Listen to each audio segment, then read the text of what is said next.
எல்லா குடிகாரனுக்கும் மதிமயங்குவான். எவன் குடிச்சாலும் அது சாமியார் குடிச்சாலும் அவனுக்கும் போத வர. Very good. அப்படிப்பட்டவனை எப்படி இவன் நல்லவன் யோக்கியங்கிற ஒரு பாட்டு பிரிச்சு, நோயாளின்னு ஒரு பாட்டு பிரிக்கிறது? ஒரு மனுஷனுக்கு 7 அம்சங்கள் சார். ஒரு முக்கியமான தேவைகள் 7 அம்சம். உடல், மனம், ஆன்மீகம், குடும்பம், வேலை, பொருளாதாரம், சமுதாயம். இந்த 7 அம்சத்துல ஏதாவது ஒண்ணு பாதிச்சாலும் அவன் குடிக்கிற குடியால அவன் குடி நோயாளி தான். புரியுது உங்களுக்கு? அவன் அந்த 7 அம்சமும் பாதிக்கப்படுது. ஆனா அவன் ஒத்துக்க மாட்டான். ஒத்துக்காத அந்த நோயோட தன்மை, மறுக்கும் தன்மை. இல்ல, எப்படி எல்லா குடிகாரனுக்கும் மதிமயங்குவான். ஆமா.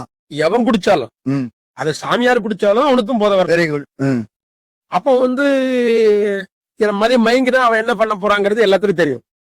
மதி மயங்கினா சாதாரணமா இருக்கிறவனுக்கும் மதி மயங்கிறவனுக்கும் இல்ல வித்தியாசம்.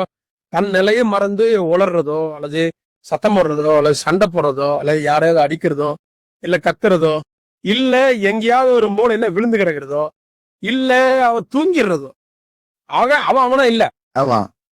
அவன் தன்னுடைய நிலையை விட்டு விலகி போயிடுறான்.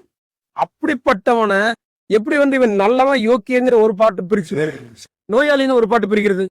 ஃபார் எக்ஸாம்பிள் சார், இப்போ நம்ம ஹோட்டலுக்கு போறோம் சார். எனக்கு சாம்பார் சாப்பாடு பிடிக்குது, உங்களுக்கு ரசம் பிடிக்குது.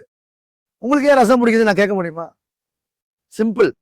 அதே மாதிரி 2 பேர் குடிக்க போறான். ஒருத்தர் கண்டினியூஸா குடிக்கிறான், ஒருத்தருக்கு போதும்ட்டு வரான்.